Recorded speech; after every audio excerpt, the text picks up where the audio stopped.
28 பைசா பிரதமர் அப்படின்ட்டு ஒரு விமர்சனம் வைக்கிறார். அது குறித்து கருத்து சொல்லுங்க. உதயநிதி அவர்கள் இப்பதான் அரசியலுக்கு வந்திருக்காரு. திரைத்துறையில இருந்து வந்தவங்களாம் தமிழ்நாட்டை ஆண்டிருக்கிறாங்களே, முதல்வர் புரட்சி தலைவர் எம்ஜிஆர். நான் அதை பற்றி எதுவுமே விமர்சனம் செய்ய விரும்பவில்லை. மோடிஜி அவர்களோட கம்பேர் பண்ணி பார்க்கும்போது இவரோட அரசியல் பிரவேசம் என்பது அரிச்சுவடின்னு கூட சொல்லலாம். ஆட்சியில் இருப்பவர்கள் அவர்கள் தான். அவங்களோட எம்பி எதுவுமே செய்யலைங்கிறது தான் அவங்களுடைய குற்றச்சாட்டு. 5 வருடமாக நீங்கள் வரவில்லை எங்கள் தொகுதிக்கு. உண்மை இல்லை என்பதை அவர்களுடைய காங்கிரஸ் கட்சியை சேர்ந்த கார்த்தி சிதம்பரமே நிறைய மேடைகளில் சொல்லியிருக்கிறாரு, நிறைய பேட்டிகள் தான் ஆகணும். இவங்க இந்த அளவுக்கு சமூகத்தில் ஊடுருவ போதை கடத்தலில் சில திரைத்துறையினரையும் கொஞ்சம் கண்காணிக்கணும்னு சொல்லி கண்டிப்பாக கண்காணிக்கணும். இதில் எவ்வளோ பேர் ஈடுபட்டாங்களோ, அமீர் இன்னைக்கு மாட்டின மாதிரி இன்னும் எத்தனை பேர் அவர் கூட இருந்தாங்களோ அவங்க எல்லாம் மாட்டுவாங்க கண்டிப்பாக. அரசியல்வாதி இப்போ சமீபத்தில் அந்த செய்தி என்ன சொல்கிறாங்க, யாருன்னு ஒரு 2-3 பேர் சொல்லுவாங்க. கூட இருந்தவனை பார்த்தீங்கன்னா நீங்கள் வெற்றிமாறன் ஒருத்தர், ஒரு பிரபலமான நடிகர் கூட இருந்தார். அந்த ஒரு அவங்களுடைய கஃபே திறப்பு விழாவில் ஒருத்தர் இருந்தார், அவரும் கூட இருந்தார். அவர் ஒரு பிரபலமான தமிழ் நடிகர் தான். விஜய் சேதுபதி ஒன்று ஒரு நடிகர் இருந்தார். அப்புறம் நிறைய பேர், சூர்யா, அப்படி இப்படி நிறைய பேர் இருந்தாங்க. என்னமோ இவங்க சமூக நீதிக்காக போராடுற மாதிரியும், திராவிட கொள்கைகளை பரப்புறது, அப்புறம் திராவிட கட்சி தலைவர்களை அப்படியே பாராட்டி பேசுவது. இன்னொரு விஷயம் என்னன்னா, சினிமா துறையினரை வச்சு தான் நம்மள மாதிரி ஆளுங்களை, சராசரியான ஆளுங்களை மூளைச்சலவை செய்வார்கள். சென்னையில தான் அதிக பாதிப்பே. மற்ற ஊர் கூட பரவாயில்லன்ற அளவுக்கு சென்னையில் பாதிப்பு இருக்கு. பாரத் நெட்வொர்க் நேயர்களுக்கு வணக்கம். இன்றைய நேர்காணலில் சிறப்பு விருந்தினராக வருகை தந்திருக்கிறார் சமூக ஆர்வலர் திருமதி ராதாதேவர் அவர்கள். வணக்கம் மேம். வணக்கம்மா. மேம், தேர்தல் களம் சூடுபிடித்திருக்கிறது, பாராளுமன்ற தேர்தல். இதில் பார்த்தீங்கன்னா தமிழகத்தில் பாராளுமன்ற தேர்தல் முதல்ல இப்போ தான் இங்கே நடக்கிறது தமிழகத்தில். அதுக்கு அடுத்தது தான் மற்ற மாநிலங்களில் நடக்கிறது. இதில் தேர்தல் ஆணையம் ஒரு சில விதிமுறைகள் இது பண்ணியிருக்காங்க. அதில் வாகன சோதனைகள் எல்லாம் ஈடுபடும் பொழுது நிறைய கோடிக்கணக்கில் பணம், தங்கம் இது எல்லாமே பிடிபடுறதா பார்த்தோம். இதில் முக்கியமாக நயினார் நாகேந்திரன் அவர்கள் 4 கோடி பணம் எடுத்துகிட்டு போனதாகவும், அவருடைய வீட்டில் சோதனை மேற்கொண்ட போது நிறைய கட்டுக்கட்டாக பணம் கிடச்சிச்சு அப்படின்னு எதிர்க்கட்சிகள் எல்லாம் சொல்கிறாங்க. இது குறித்து உங்களுடைய கருத்து என்ன? இப்போ இதில் என்னென்னா, முதல்ல ட்ரெயினில் பிடிபட்டுச்சுன்னு சொன்னாங்க. அதுக்கப்புறம் அவருக்கு வேண்டிய ஒருத்தரோட வீட்டில் சில சேலைகள், இந்த வேஷ்டி இதெல்லாம் பிடிச்சதா சொல்கிறாங்க. இது இன்னும் உண்மைத்தன்மை நமக்கு தெரியலை. நயினார் நாகேந்திரன் அவர்கள் இதை மறுத்திருக்கிறார். என்னோட பேரை கெடுக்கிறதுக்காக திமுக செய்கிற வேலை அப்படின்னு சொல்லியிருக்கிறார். ஆனால் இதில் ஒரு விஷயம் நம்ம பார்க்க வேண்டியது இருக்குது. பணம் கொடுத்து தான் ஓட்டு பெற முடியும் அப்படிங்கிற ஒரு நிலைமை தமிழ்நாட்டில் இருக்குது. அதுக்கு யார் காரணம்? அதை நம்ம யோசித்து பார்க்கணும். மாறி மாறி திராவிட முன்னேற்ற கழக ஆட்சிகள் பணத்தை கொடுத்து தான் ஓட்டு வாங்கிட்டு இருந்திருக்காங்க. அது எல்லாருக்கும் தெரிந்தது தான். அது ஒரு ரகசியமே கிடையாது. அப்படின்னா அதையும் பிஜேபி ஃபாலோ பண்ணினாங்களா, வாங்கலாம் அப்படின்னு ஃபாலோ பண்ணுறாங்களா இல்லையான்றது இனிமே தான் தெரியும். ஏன்னா அது அவருடைய பணம் தான் நிரூபிக்கப்படவில்லை. குற்றமாகத்தான் குற்றச்சாட்டு தான் இருக்குது. ஆனால் இது எவ்வளோ மோசமான முன்னுதாரணமாக நான் பார்க்கிறேன் என்றால், ஓட்டுக்கு பணம் அப்படிங்கிற நிலைமையில் தான் இருக்குது. இப்போ நயினார் நாகேந்திரன் அவர்கள் அதை எடுத்துகிட்டு போகிறான்னு வச்சுக்கிட்டாலும் அவர் ஏன் பணம் கொடுக்கணும்? அப்போ ஏற்கனவே இவங்க கொடுத்து பழக்கி வச்சுருக்காங்கன்னு தானே அர்த்தம்.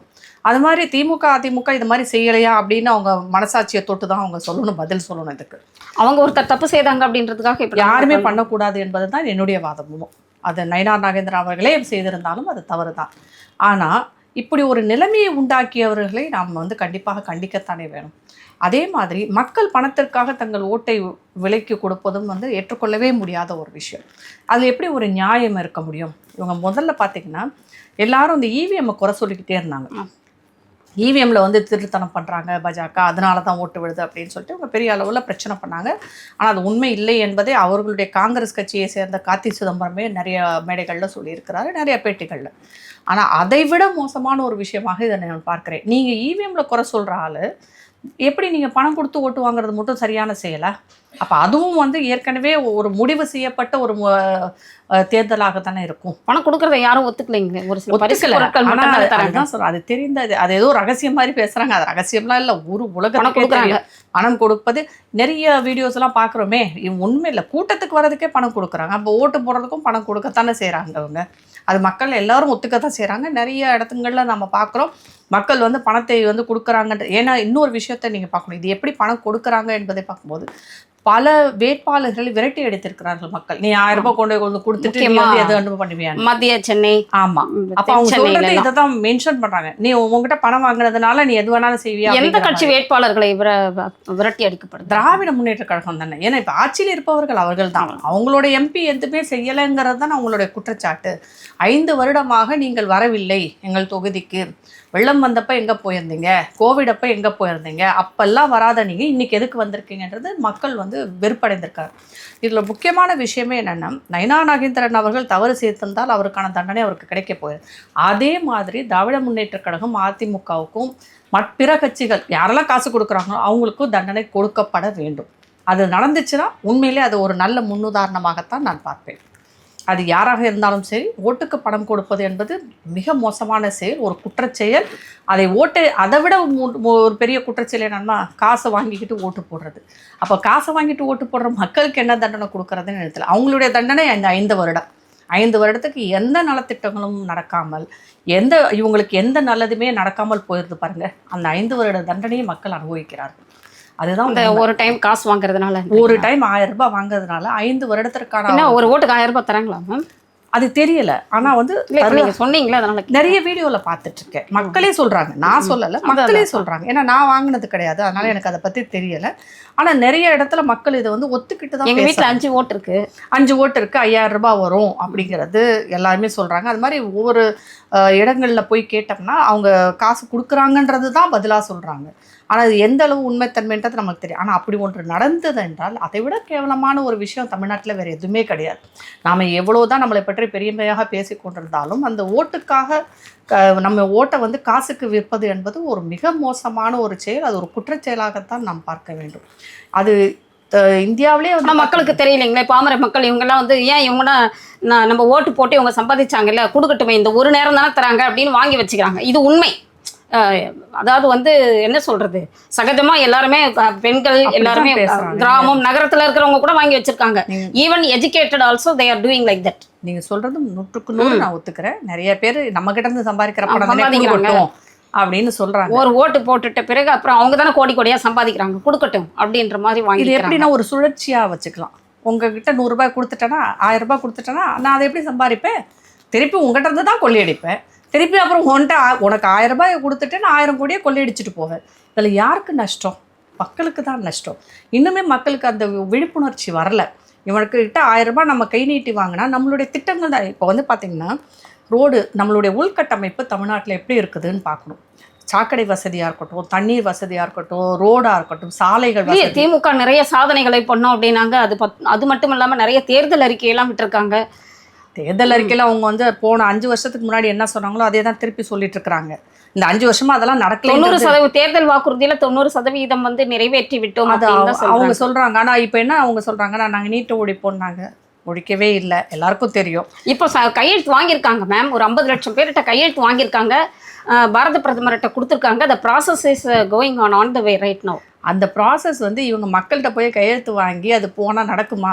ஏற்கனவே உச்சநீதிமன்றத்தில் இதை நீட்டை வந்து கன்ஃபார்ம் பண்ணிட்டாங்க. இனிமேல் அதை எதிர்த்து யாருமே கோர்ட்டுக்கு போக முடியாது என்று அந்த வழக்குக்காக வாதாடிய நளினி சிதம்பரம் அவர்களே கூறியிருக்கிறார். அப்புறம் கார்த்தி சிதம்பரமும் சொல்லியிருக்கிறார். ஆனால் நீட்டை ஒழிப்பதற்கான வாய்ப்பு அறவே கிடையாது.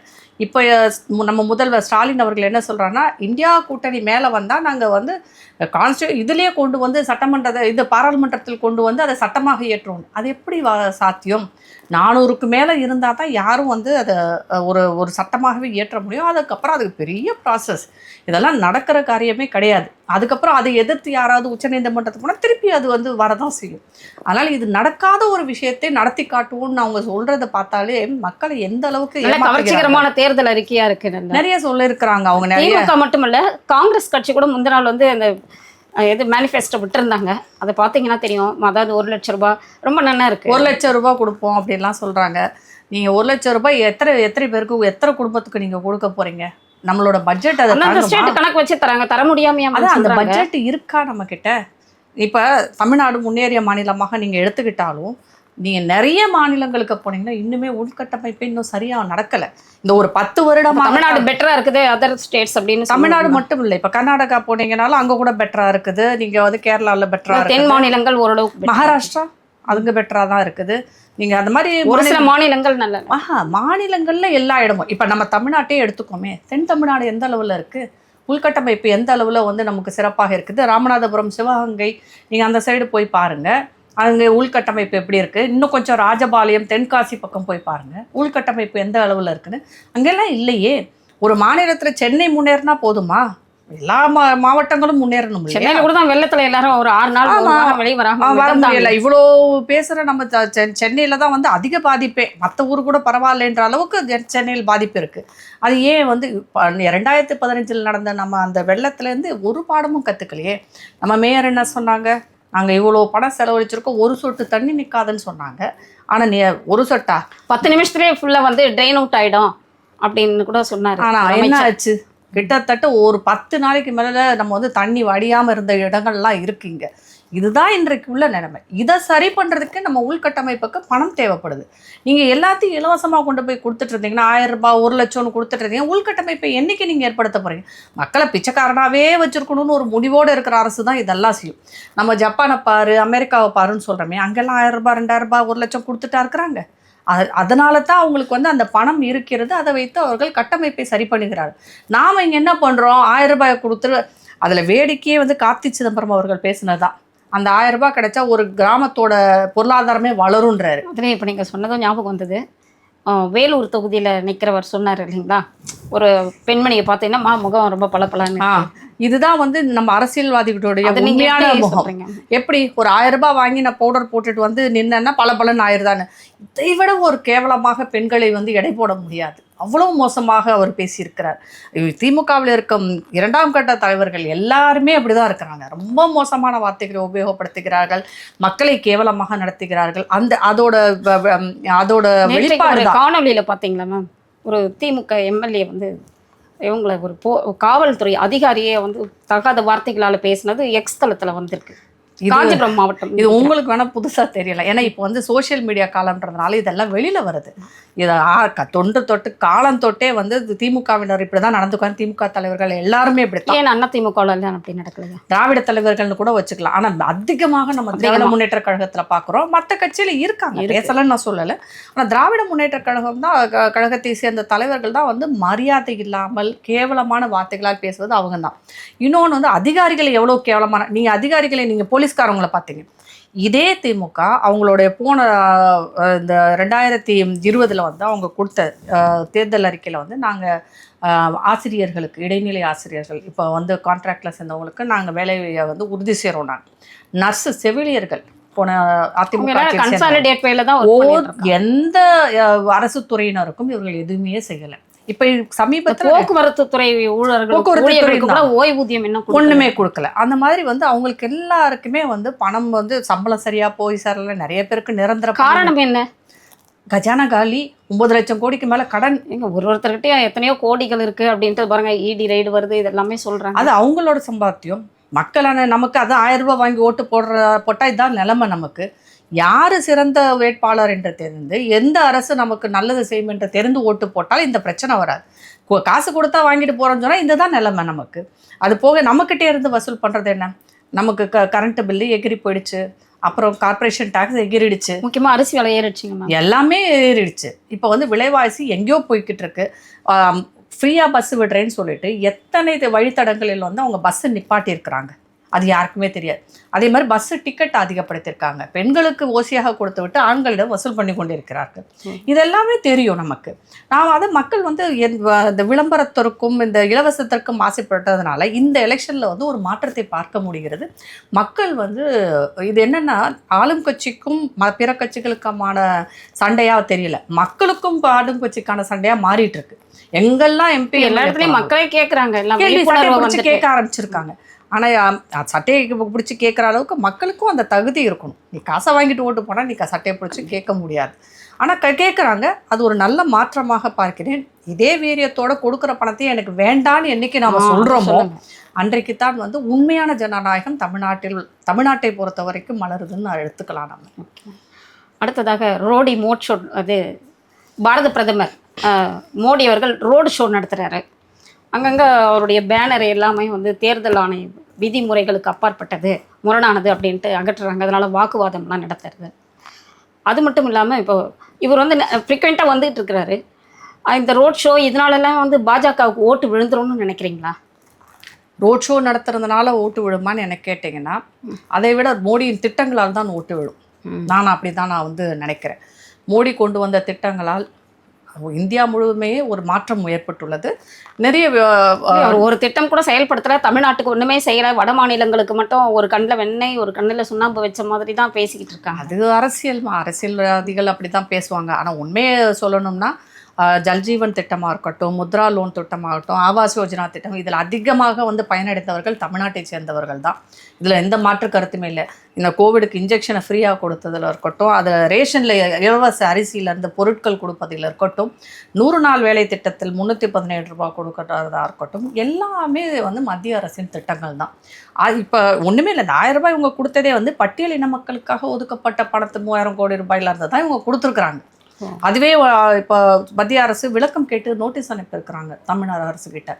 அந்த அளவுக்கு இவங்க மத்திய அரசின் திட்டங்களை வந்து இவங்க ஸ்டிக்கர் ஓட்டை செயல்படுத்துறாங்க. அதில் ஸ்டிக்கர் ஓட்டினாலும் ஒட்டாட்டியும் அது மத்திய அரசின் கடமை, அவர்கள் செய்யத்தான் போகிறாங்க.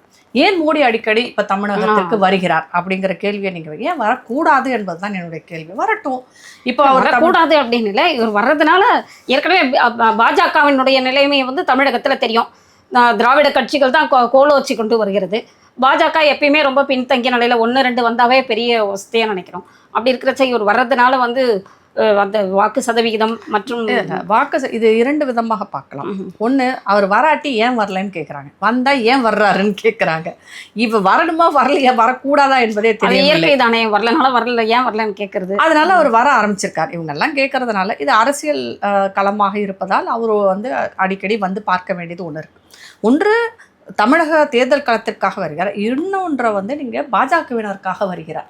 அவங்களுக்கு ஒரு பலத்தை கொடுப்பதற்காகவும் அவர்களை நம்பிக்கை கொடுப்பதற்காகவும் ஒரு ஊக்கப்படுத்துவதற்காகவும் அவர் வருகிறார்.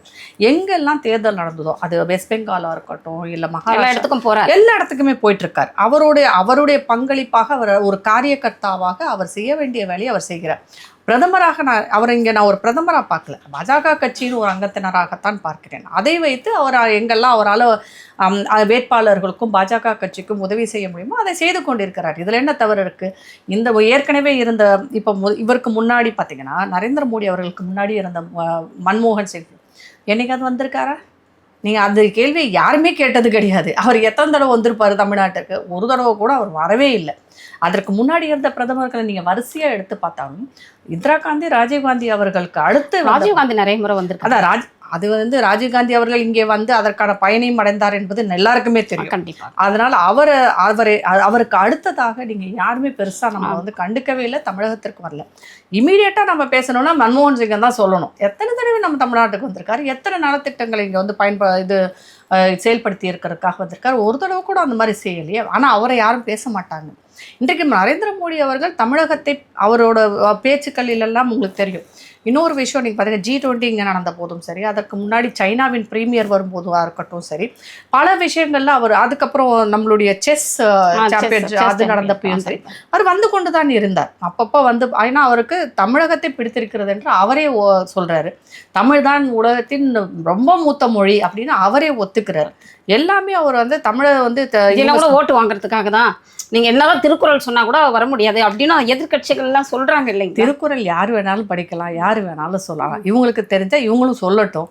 இவங்க சொல்ல முடியாட்டி அதுக்காக நாம் என்ன பண்ண முடியும்? அவருக்கு பிடித்திருக்கிறது அவர் சொல்கிறார். இதற்கு முன்னாடி இருந்த யாருமே வந்து திருக்குறளை பற்றியோ இல்லை மற்ற நம்மளுடைய தமிழ் பாடல்களை பற்றியோ தமிழ் மொழியின் உன்னதத்தை பற்றியோ மன்மோகன் சிங் சொன்னாரா, இல்லை சோனியா காந்தி சொன்னாங்களா? யார் சொன்னாங்க?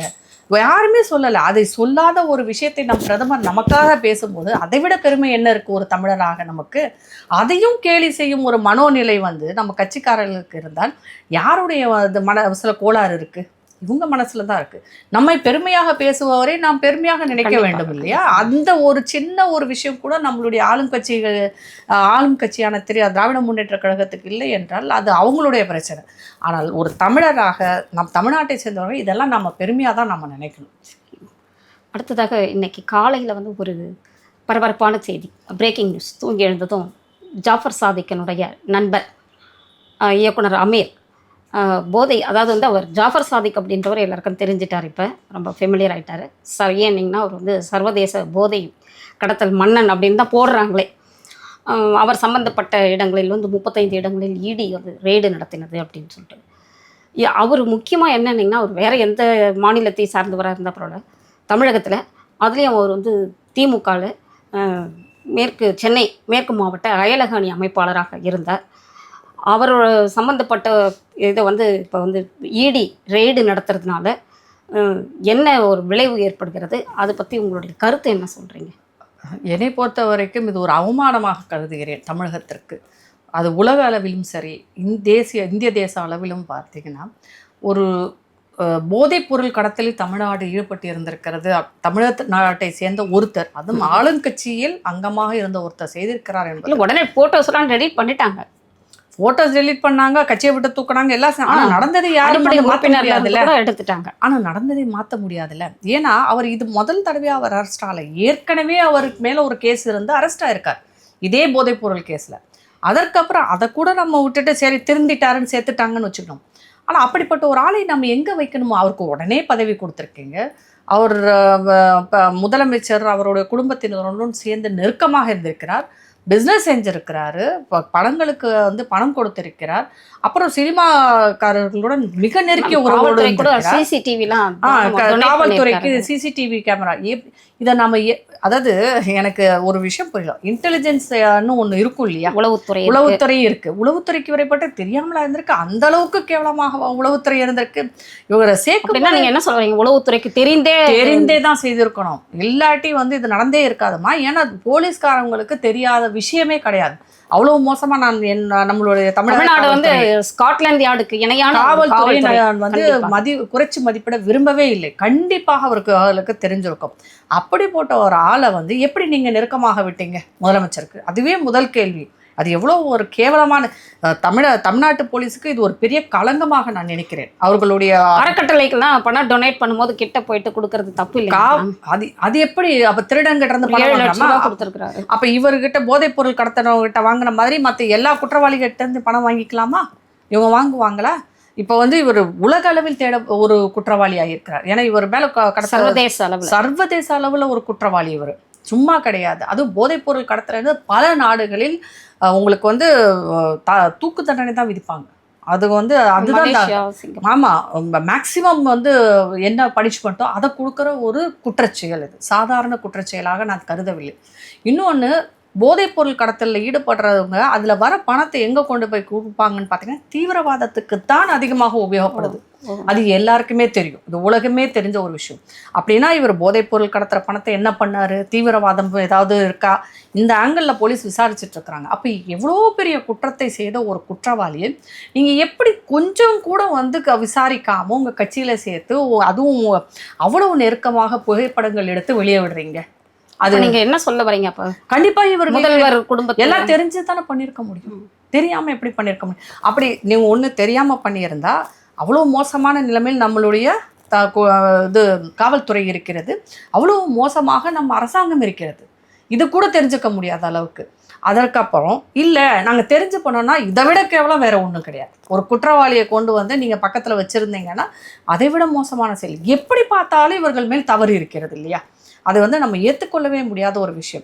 அது போக இது ஒரு கட்டமைப்பு மாதிரி நான் பார்க்குறேன். எப்படின்னா திராவிட முன்னேற்ற கழகம், திராவிட கட்சிகள் எல்லாமே பார்த்தீங்கன்னா அவர்கள் அதிகமாக கோலோச்சுவது எங்கன்னு பார்த்தீங்கன்னா சினிமாவில் தான், திரைப்படத்துறையில் தான் இவர்கள் அரசியல் சினிமாவை பின்னி பிணைந்தது. ஏன்னா அரசியல் சினிமாவை வச்சு தான் அரசியலுக்கு வந்தாங்க, அரசியலை வச்சு தான் சினிமா எடுக்கிறாங்க. இப்படி தான் அது வந்து ரெண்டும் வந்து ஒன்னோட ஒன்று லிங்க் ஆகிருக்கும். இப்போ இதில் இன்னொரு விஷயம் என்னென்னா, சினிமா துறையினரை வச்சு தான் நம்மளை மாதிரி ஆளுங்களை, சராசரியான ஆளுங்களை மூளைச்சலவை செய்வார்கள். என்னமோ இவங்க சமூக நீதிக்காக போராடுற மாதிரியும், திராவிட கொள்கைகளை பரப்புறது, அப்புறம் திராவிட கட்சி தலைவர்களை வந்து அப்படியே பாராட்டி பேசுவது, அதுக்கப்புறம் நாத்திக்கும் திரைத்துறையில இருந்து வந்தவங்க எல்லாம் தமிழ்நாட்டை ஆண்டு இருக்கிறாங்களா, முதல்வர் புரட்சி தலைவர் எம்ஜிஆர். நான் அதை பற்றி வந்து எதுவுமே விமர்சனம் செய்ய விரும்பவில்லை, ஆனால் அது நல்ல உதாரணமாக நான் எடுக்கிறேன் சொல்றேன். மக்களுக்காக ஏதாவது நீங்க திரைப்படத்துறையில இருந்தால் அரசியலுக்கு வரக்கூடாது என்ற அர்த்தம் கிடையாது. வாங்க, நல்லது பண்ணியிருக்காங்க, வருவதற்கு முன்னாடி மக்களுக்காக உழைங்க, மக்களுக்காக நல்லது செய்யுங்க.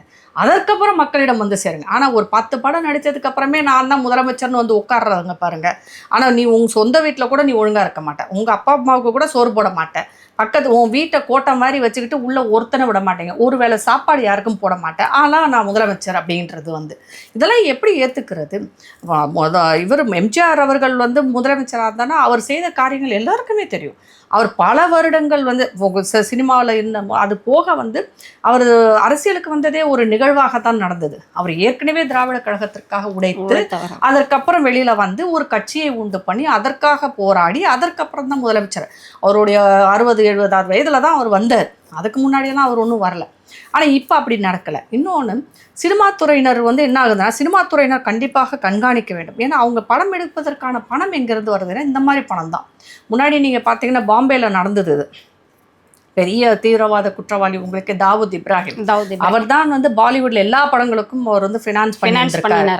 அதே மாதிரி இவர் வந்து ஜாஃபர் சாதிக் இங்கே பண்ணிட்டு இருந்திருக்காரு. அதே தான். அப்போ அந்த பின்னணியை ஏன் கண்காணிக்கவில்லைன்னு கேட்குறீங்களா? அது மாநில அரசோட வேலை தானே. அவங்க தானே உள்ளே கொண்டு வந்து, ஏன் அவர்களே ஒரு படமே எடுத்திருக்கிறாங்களே, அவருடைய மருமகளே ஒரு படம் எடுத்திருக்கிறாரு இவர் கொடுத்த பணத்தை வைத்து. இந்த மாதிரி இருக்கும்போது இங்கே வந்து இந்த போதைப் பொருளோட பணம் வருது, இவர்கள் அரசுக்காக ஆதரவாகவும் அப்புறம் மற்றவங்களை எதிர்த்தும் இவங்க வந்து மக்களிடம் சில கருத்துக்களை கொண்டு போய் சேர்க்கிற மாதிரி தான் படம் எடுத்துக்கிட்டு இருந்தாங்க இங்கே இருக்கிறவங்க. இப்போ அதில் மாட்டினவர் தான் நம்மளுடைய இயக்குனர் அமீர். அப்புறம் இன்னும் அது ஒரு கும்பலே இருக்குது. இந்த மாதிரி சமூக நீதி பேசிக்கிட்டு ஒரு கும்பல் வந்து தமிழ்நாட்டை ஏமாற்றி கொண்டு இருக்கிறது சினிமா என்ற பெயர். சினிமா என்பது ஒரு மீடியா, என்டர்டெயின்மெண்ட்டாகவும் இருக்கலாம். நீங்கள் அதில் நல்ல செய்திகளை கொண்டு போய் சேர்க்கலாம். மெசேஜஸ் நல்ல செய்திகளை, சொசைட்டிக்காக நல்ல செய்தியை கொண்டு போங்க. ஆனால் வெறுப்பை வளர்க்கப்படுற மாதிரி தான் படங்கள் நான் சமீபமாக பார்த்து கொண்டு இருக்கிறேன். நீங்கள் என்ன நல்ல செய்தி கொண்டு போயிருக்கீங்க? ஒரு நல்ல செய்தியை கூட இவர்கள் சென்று கொண்டு போய் சேர்த்ததில்லை. குடும்பம் என்ற கட்டமைப்பை உடைக்க பார்க்கிறீர்கள், ஜாதி வேறுபாட்டை உண்டாக்குறீங்க, மத வேறுபாட்டை உண்டாக்குகிறீர்கள், கலவரம் என்னெல்லாம் செய்யணுமோ அதெல்லாம் பண்ணுறீங்க, பெண்களை தரக்குறைவாக காண்பிக்கிறீர்கள். நீங்கள் அதுக்கப்புறம் கெட்ட பழக்க வழக்கங்கள், தண்ணி அடிப்பது, கஞ்சா சாப்பிட்றது, கேவலமாக பேசுவது, கெட்ட வார்த்தைகள், இதையெல்லாம் தான் ஒரு ஹீரோயிசமாக காமிக்கிறீங்க. இப்படியெல்லாம் நீங்கள் படம் எடுத்துட்டு நீங்கள் வந்து எங்களுக்கு அட்வைஸ் பண்ணணும்னு மக்கள்கிட்ட வரும்போது உங்களை எப்படி நாங்கள் ஏற்றுக்க முடியும்? கண்டிப்பாக சினிமா துறையில் இருப்பவர்களே நாம் ஒரு செக் வச்சே தான் ஆகணும். இவங்க இந்த அளவுக்கு வந்து சமூகத்தில் ஊடுருவ விட, போதை கடத்தலில் திரைத்துறையினரையும் கொஞ்சம் கண்காணிக்கணும்னு சொல்லி கண்டிப்பாக கண்காணிக்கணும். இதில் எவ்வளோ பேர் ஈடுபட்டாங்களோ, அமீர் இன்னைக்கு மாட்டின மாதிரி இன்னும் எத்தனை பேர் அவர் கூட இருந்தாங்களோ அவங்க எல்லாம் மாட்டுவாங்க கண்டிப்பாக. அரசியல்வாதிகள் இப்போ சமீபத்தில் வந்து அந்த செய்தி என்ன சொல்றாங்க, யாருன்னு ஒரு 2-3 பேர் சொல்ல முடியுமா? கூட இருந்தவனை பார்த்தீங்கன்னா நீங்கள் வெற்றிமாறன் ஒருத்தர், அப்புறம் இந்த இன்னொரு நடிகர், அவர் பேர் தெரியலை, ஒரு பிரபலமான நடிகர் கூட இருந்தார். அந்த ஒரு அவங்களுடைய கஃபே திறப்பு விழாவில் ஒருத்தர் இருந்தார், அவரும் கூட இருந்தார். அவர் ஒரு பிரபலமான தமிழ் நடிகர் தான், விஜய் சேதுபதி ஒன்று ஒரு நடிகர் இருந்தார். அப்புறம் நிறைய பேர், சூர்யா, அப்படி இப்படி நிறைய பேர் இருந்தாங்க. இவர்களுக்கெல்லாம் என்ன சம்பந்தம் இவர் கூட அப்படிங்கிறத கண்டிப்பாக விசாரித்து தெரிய வேண்டிய நிலைமையில தான் இருக்குது. அது போக அரசியல்வாதிகள் ஏன்னா உதயநிதி அவர்கள் வரைக்கும் வந்து சம்மந்தப்பட்டிருக்குன்னு சொல்லிட்டு சொல்கிறாங்க. ஸோ இதெல்லாம் வெளியில் வரும்போது தான் இன்னும் நிறைய பூதமெல்லாம் கிணறு வெட்ட பூதம் கிளம்புன கதை தான் பண்ணுறீங்க. கண்டிப்பாக வரும். இறுதியாக ஒரு கேள்வி, விளையாட்டுத்துறை அமைச்சர் உதயநிதி ஸ்டாலின் 28 பைசா பிரதமர் அப்படின்ட்டு ஒரு விமர்சனம் வைக்கிறார். அது குறித்து உங்களுடைய கருத்து சொல்லுங்கள். உதயநிதி அவர்கள் இப்போ தான் அரசியலுக்கு வந்திருக்காரு. மோடிஜி அவர்களோட கம்பேர் பண்ணி பார்க்கும்போது இவரோட அரசியல் பிரவேசம் என்பது அரிச்சுவடின்னு கூட சொல்லலாம். ஆனால் இவர் எப்போ பார்த்தாலும் மோடி அவர்களை பற்றியே விமர்சனம் செய்து கொண்டிருக்கிறார். விமர்சனம் செய்ய வேணான்னா அது தரக்குறைவாக இருக்கக்கூடாது. இவர் 28 பைசான்னு தூக்கி காமிக்கிறது, செங்கல் தூக்கி காமிக்கிறது, இப்படியெல்லாம் பேசிகிட்டு இருந்தால் அதற்கு தான் அண்ணாமலை அவர்கள் பதிலடி கொடுத்தார். நாங்கள் அப்புறம் கஞ்சாநிதின்னு சொல்லுவோம் அப்படின்லாம் பதிலடி. இது தேவையில்லாத, வானதி மேம் கூட சொல்லியிருக்கோம், இது தேவையில்லாத ஒரு இது. நீங்கள் மக்களுக்கு என்ன செய்ய போகிறீங்கன்னு சொல்லுங்கள், நீங்கள் என்னெல்லாம் திட்டங்கள் கொண்டு வர போகிறீங்கன்னு சொல்லுங்கள், நீங்கள் என்ன கட்டமைப்பு உருவாக்க போகிறீர்கள், எப்படி வேலை வாய்ப்பை கொண்டு வந்து தரப்போகிறீர்கள், இதெல்லாம் பற்றி பேசலாம். இதில் அதிகமாக அவங்க வந்து கான்சென்ட்ரேட் பண்ணால் போதும். ஏன்னா இவங்க வந்து எதிர்க்கட்சி கிடையாது, ஆளும் கட்சியாக இருக்கும் ஒரு அரசு வளர்ச்சி திட்டங்களை பற்றி தான் பேச வேண்டுமே தவிர வயதில் மூத்த ஒரு முதிர்ந்த அரசியல்வாதியை கேவலமாக பேசுவது பொதுவெளியில் ஒரு முதிர்ச்சி இல்லாத தன்மையை காண்பிக்கிறது. இதுக்கு முன்னாடி இவருடைய தாத்தாவெல்லாம் வந்து இருந்தாங்க, ஆனால் அவங்கெல்லாம் அப்படியெல்லாம் இல்லை. ஆனால் இவர் தனத்தானே அறிவாளியாக நினச்சிக்கிட்டு இப்படியெல்லாம் பேசுறது வந்து மக்களிடம் கண்டிப்பாக ஒரு வெறுப்பைத்தான் வளர்க்கும். அதனால் அது முதிர்ச்சி இல்லாத பேச்சு. தேர்தலை பாதிக்குமா? தேர்தலை பாதிக்காது. மக்கள் இவரை அவ்வளவா ஏற்றுக்கொள்ள மாட்டார்கள், புறக்கணிப்பார்கள். மிக அருமையாக விளக்கம் அளித்தமைக்கு நன்றி, வணக்கம்.